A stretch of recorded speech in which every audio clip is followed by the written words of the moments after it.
Well, if there was one, you could turn up the smell setting on your television for this next story because the food looks good.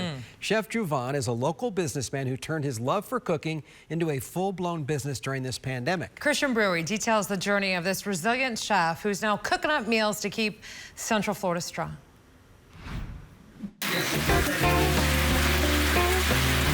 It hasn't always been rack of lamb and flambe dinners for Chef Juvon.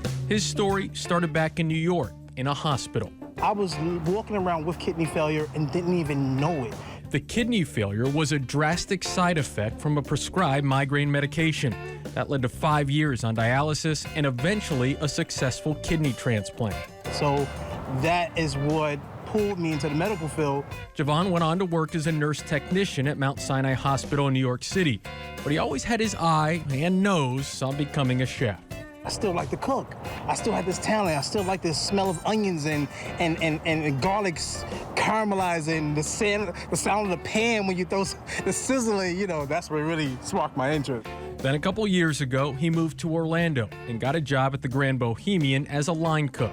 At the Grand Bohemian, I learned how to plate. I learned how to make sauces and dishes. I learned how to work with other chefs and cooks, and it was a whole experience. Unfortunately, that experience was interrupted nearly a year ago.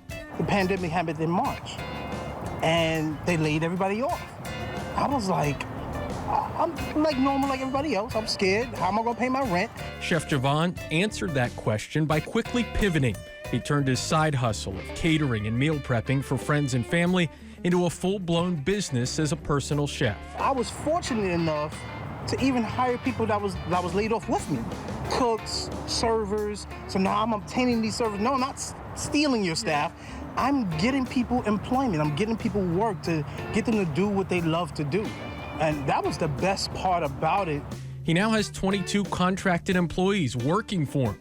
One of the highlights of the last year was when he was invited to cook for teams in the NBA bubble, including the eventual champion Los Angeles Lakers. We delivered meals every day, 7 days a week to different players. 16 years ago, Chef Juvon nearly died. Now he's cooking for the best athletes in the world and feeding and entertaining families across Central Florida. I'm living my dream now. It does look really good, and he turned something negative, made it into a positive. Wish they'd have given us some samples.